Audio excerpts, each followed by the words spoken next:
ទូរទស្សនិកជនទីបំផុតសង្គ្រាមរវាងឥណ្ឌានិងប៉ាគីស្ថានបានចាប់ផ្ដើមជាបណ្ដាគិតត្រឹមថ្ងៃនេះគេបានមើលឃើញថាឥណ្ឌាបានចាប់ផ្ដើមការវាយប្រហាររបស់ខ្លួនចូលទៅក្នុងប្រទេសប៉ាគីស្ថានជាការសងសឹកទៅលើអ្វីដែលឥណ្ឌាបានចោទប្រកាន់ប៉ាគីស្ថានថាជាអ្នកនៅពីក្រោយក្រុមសកម្មប្រយុទ្ធដែលបានធ្វើការវាយប្រហារសម្រាប់ភ្ញៀវទេសចរ26នាក់នៅក្នុងតំបន់កាស្មៀរដែនដីគ្រប់គ្រងដោយឥណ្ឌាកាលពីថ្ងៃទី22មេសាកន្លងទៅថ្មីនេះមនុស្សរាប់សិបនាក់បានស្លាប់នៅក្នុងការវាយប្រហាររបស់ឥណ្ឌានេះឥណ្ឌាបានបាញ់មីស៊ីលទៅកាន់ទឹកដីប៉ាគីស្ថាននៅព្រឹកថ្ងៃពុធទី7ខែឧសភាឆ្នាំ2025នេះក្នុងការកើនឡើងនូវភាពតានតឹងយ៉ាងខ្លាំងរវាងប្រទេសទាំងពីររដ្ឋាភិបាលឥណ្ឌាបាននិយាយថាខ្លួនបានវាយប្រហារទីតាំងចំនួន9ទីតាំងដោយហៅថាជាការវាយប្រហារយ៉ាងជាក់លាក់លើជំរំភេរវករនៅក្នុងតំបន់កាស្មៀរគ្រប់គ្រងដោយប៉ាគីស្ថានប៉ុន្មានថ្ងៃបន្ទាប់ពីបានស្ដីបន្ទោសទីក្រុងអ៊ីស្លាមាបាតសម្រាប់ការវាយប្រហារដ៏សាហាវលើផ្នែកគ្រប់គ្រងដោយឥណ្ឌានៃតំបន់ចំនួនដែលបានសម្លាប់អ្នកទេសចរ26នាក់កាលពីខែមុនមេទ័ពប៉ាគីស្ថានបាននិយាយថាជនស៊ីវិល26នាក់បានស្លាប់ក្នុងការវាយប្រហាររបស់ឥណ្ឌាទាំងយប់និងមនុស្ស46នាក់ផ្សេងទៀតបានរងរបួសហើយប៉ាគីស្ថានបានបាញ់ទម្លាក់យន្តហោះចម្បាំងឥណ្ឌាចំនួន5គ្រឿង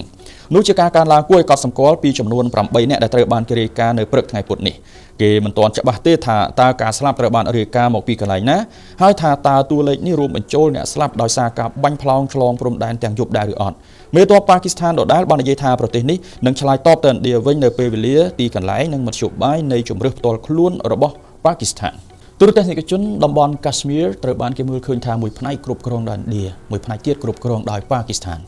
នៅពេលដែលឥណ្ឌាចាប់ផ្ដើមការវាយប្រហារតាមអាកាសចូលទៅក្នុងប្រទេសទឹកដីប៉ាគីស្ថានបែបនេះគេក៏បានមើលឃើញថាមានប្រជាពលរដ្ឋប៉ាគីស្ថានជាច្រើនអ្នកជាអ្នករស់នៅក្នុងតំបន់កាស្មៀរផ្នែកដែលគ្រប់គ្រងដោយប្រទេសប៉ាគីស្ថានបាននាំគ្នារត់ឡើងលើភ្នំអ្នកស្រុកជាអ្នករស់នៅក្នុងទីក្រុង Muzaffarabad រដ្ឋធានីនៃតំបន់កាស្មៀរផ្នែកដែលគ្រប់គ្រងដោយប៉ាគីស្ថានបាននិយាយថាពួកគេបានរត់ភៀសខ្លួនចេញពីផ្ទះហើយនាំគ្នារត់ឡើងភ្នំនៅជុំវិញពេលដែលឥណ្ឌាបើកការវាយប្រហារតាមអាកាសនៅវេលាទៀបភ្លឺថ្ងៃពុធនេះពួកគេបាននិយាយថាឧបករណ៍បំពងសម្លេងព្រះវិហារបានប្រាប់ប្រជាពលរដ្ឋឲ្យស្វែងរកកន្លែងសុវត្ថិភាពពេលដែលព្រះធរណីរង្គើញាប់ញ័រហើយសម្លេងផ្ទុះបានបន្លឺឡើងលោក Mohammad Shermer គឺជាអ្នកស្រុកវ័យ46ឆ្នាំមួយរូបបាននិយាយរៀបរាប់ពីហេតុការណ៍កើតឡើងនៅព្រឹកទៀបភ្លឺនេះដោយលោកបញ្ជាក់ថាពួកលោកបានរត់ចេញក្រៅទាំងព្រលឹងចុងសក់លោកបន្តថាក្រោយមកការផ្ទុះមួយទៀតក៏បានកើតឡើងអ្នករាល់គ្នាពិតជាខ្លាចពួកគាត់បានជំលះខ្លួននាំកូនរត់ឡើងលើភ្នំទៅមនុស្សជាច្រើនអ្នកបានជួបជុំគ្នាក្រោយពេលថ្ងៃរះនៅជិតព្រះវិហាររងការវាយប្រហារដែលដំបូលវិហារបានបាក់រលំហើយប៉មវិហារក៏ត្រូវបានបំផ្លាញកងកម្លាំងសន្តិសុខបានបិទតំបន់នោះផងដែរសូមបញ្ជាក់ថាជនស៊ីវិល26នាក់បានស្លាប់នៅក្នុងការវាយប្រហាររបស់ឥណ្ឌានិងមនុស្ស46នាក់ទៀតបានរងរបួសខណៈដែលប៉ាគីស្ថានបានបាញ់ទម្លាក់យន្តហោះចម្បាំងឥណ្ឌាចំនួន5គ្រឿងប៉ាគីស្ថានបានប្រកាសដាក់ខេត្តពុនចាប់របស់ខ្លួនស្ថិតនៅក្នុងគ្រាអាសន្នក្រោយពេលដែលមានការវាយប្រហារពីប្រទេសឥណ្ឌានៅព្រឹកនេះរដ្ឋមន្ត្រីប្រចាំខេត្តពុនចាប់របស់ប៉ាគីស្ថានលោកស្រី Mariam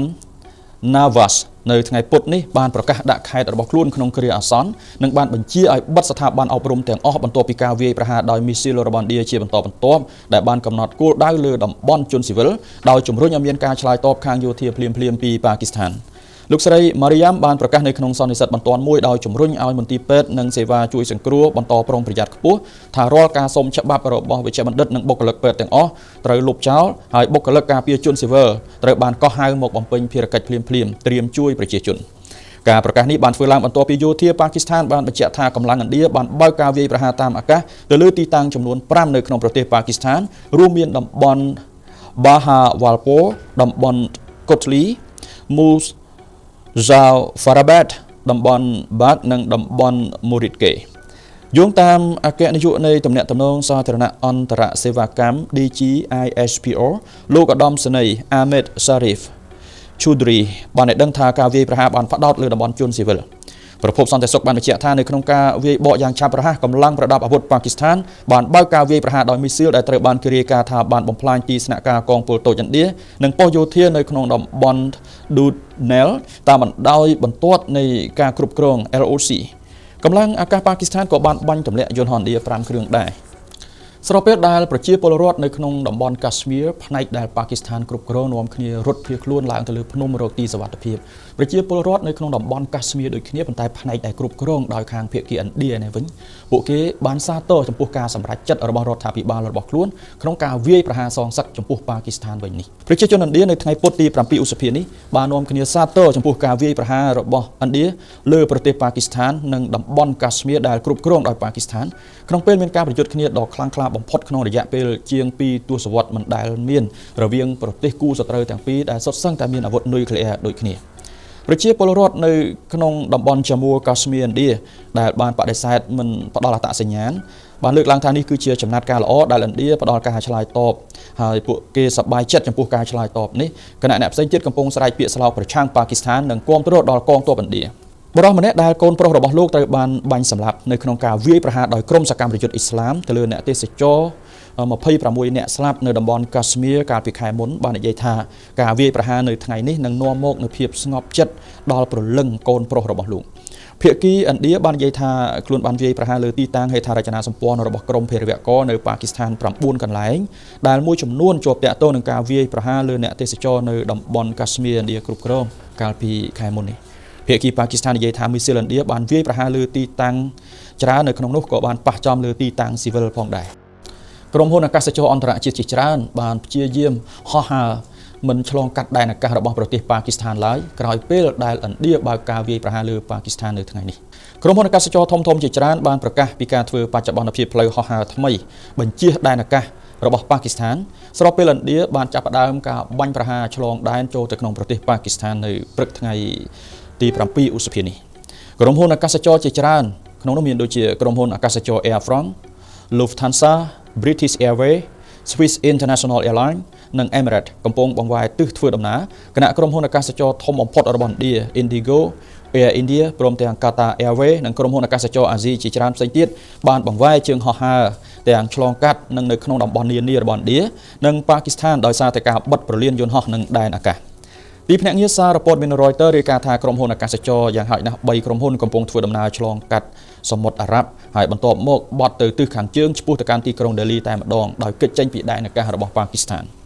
ការបង្វែរជើងហោះហើរកើតឡើងបន្ទាប់ពីឥណ្ឌាវាយប្រហារទីតាំងជាច្រើនរបស់ប៉ាគីស្ថាននិងផ្នែកនៃតំបន់កាស្មៀរដែលគ្រប់គ្រងដោយប៉ាគីស្ថាននៅថ្ងៃនេះនៅក្នុងថ្ងៃដំបូងនៃចំនួនប្រដាប់អាវុធរវាងឥណ្ឌានិងប៉ាគីស្ថានគេក៏បានមើលឃើញប្រតិកម្មពីបណ្ដាមេដឹកនាំពិភពលោកមួយចំនួនផងដែរក្រោយពេលដែលឥណ្ឌាបើកការវាយប្រហាររបស់ខ្លួនលើប្រទេសប៉ាគីស្ថាននៅថ្ងៃនេះគឺបានបណ្ដាលឲ្យបណ្ដាមេដឹកនាំសកលលោកបានបញ្ចេញនូវប្រតិកម្មនិងក្តីបារម្ភក្នុងនោះក៏មានសហរដ្ឋអាមេរិកដំបូងគេគឺប្រតិកម្មទៅនឹងស្ថានភាពនេះដោយលោកប្រធានាធិបតីអាមេរិក Donald Trump បានហៅថាជារឿងអាម៉ាស់ហើយសង្ឃឹមថាចំនួននឹងបញ្ចប់ឲ្យបានឆាប់ប្រទេសចិនបានសម្ដែងក្តីបារម្ភដោយជំរុញឲ្យឥណ្ឌានិងប៉ាគីស្ថានបង្ហាញការអត់ធ្មត់ជាការឆ្លើយតបនឹងភាពតានតឹងដ៏ក្តៅគគុករវាងប្រទេសទាំងពីរនេះចំណែកអ៊ីស្រាអែលគាំទ្រសិទ្ធិរបស់ឥណ្ឌាក្នុងការការពារខ្លួនបន្ទាប់ពីការវាយប្រហារដោយមីស៊ីលលើប៉ាគីស្ថានដោយឯកអគ្គរដ្ឋទូតអ៊ីស្រាអែលប្រចាំឥណ្ឌាបានបង្ហោះសារឈរខាងទីក្រុងដេលីលើបណ្ដាញសង្គមអង្គការសហប្រជាជាតិបានលើកឡើងជាថ្មីពីកង្វល់របស់ខ្លួនខណៈដែលអំពាវនាវមានការអត់ធ្មត់ផ្នែកយោធាជាអតិបរមាទន្ទឹមនឹងនោះប្រទេសជាច្រើនទៀតរួមទាំងប្រទេសជប៉ុនសហភាពអារ៉ាប់រួមក៏ព្រួយបារម្ភនិងបានស្នើឲ្យឥណ្ឌាប៉ាគីស្ថានអត់ធ្មត់កាត់បន្ថយភាពតានតឹងបញ្ជាការកើនឡើងថែមទៀតនៃចំនួនដែលអាចគំរាមកំហែងដល់សន្តិភាពក្នុងតំបន់និងអន្តរជាតិនេះលោក Stephen Dujarric អ្នកនាំពាក្យរបស់អគ្គលេខាធិការអង្គការសហប្រជាជាតិ Antonio Guterres បានលើកឡើងថាលោកអគ្គលេខាធិការបានបង្ហាញក្តីបារម្ភខ្លាំងចំពោះការប្រយុទ្ធគ្នាដែលបានកើតមានឡើងរវាងឥណ្ឌានិងប៉ាគីស្ថានហើយបានលើកឡើងថាចំនួននេះពិបាកក្នុងការដោះស្រាយអ្នកនាំពាក្យរបស់លោកអគ្គលេខាធិការ UN បានថ្លែងនៅថ្ងៃអង្គារប៉ុន្មានម៉ោងបន្ទាប់ពីឥណ្ឌាបានអះអាងថាខ្លួនបានវាយប្រហារទីតាំងចំនួន